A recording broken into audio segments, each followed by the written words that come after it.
If you're like me, you probably have a lot of paintbrushes, some new, some used, and some old that you're just not using anymore. But in this quick tip, I'm gonna show you what you can do with those old paintbrushes to make painting even easier for you. Let's go. Gonna have to pick those up. Hey, it's me, it's Wow, to help you become bigger and better with your painting adventures. If this is your first time here, you need help with tips, tricks, how-tos, or painting tutorials, or just general inspiration, make sure you hit that big red subscribe button down below and tick that bell so when my videos go live for you. One of the best tips I ever got from a professional artist was don't throw away your old paintbrushes. Actually separate your paintbrushes out. New, used, and old. And what this does is this way you know what tools you have at your disposal.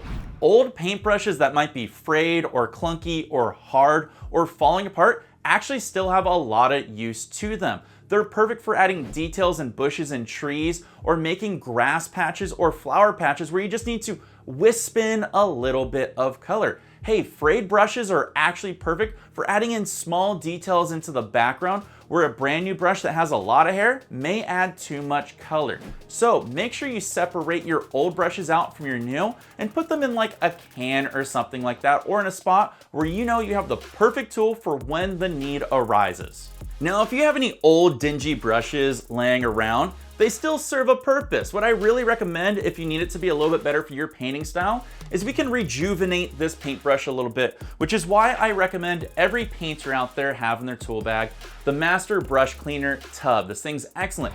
Dip your brushes in here, get a nice lather, let the lather sit on there for a little bit, wash it off, and your paintbrush is gonna be much better and it's gonna be softer and it's gonna have better bounce. Plus you're taking care of the brush. It's a win-win. I'll do you a favor and I'll put links to this product down in the video description below. By the way, all those links help me. They're affiliate links, so thank you for supporting my channel. But what if you have a paintbrush that's like this? It's old, it's fraying, it's dingy, the bristles are super hard. This can't possibly be a good brush. Wrong, wrong. This thing still can be awesome for a painting tool to certain degrees. What we really need to do is bring it back to life. That's right, we need to bring it back from the dead. We need to arise this, which is why in my next video, I'm gonna show you how to fix and repair all your old dingy brushes to bring them back to new life. That's really gonna help you save some money. So if that's a video you like, hey, do me a favor and make sure you hit that subscribe button down below. But until then, if you wanna start painting awesome paintings, I really recommend taking a look at some of my painting tutorials over here to the right side. Wild helping you become bigger and better with your creative adventures. And until next time, my friends, keep your paintbrushes wet and clean, and I will see you all later. Peace.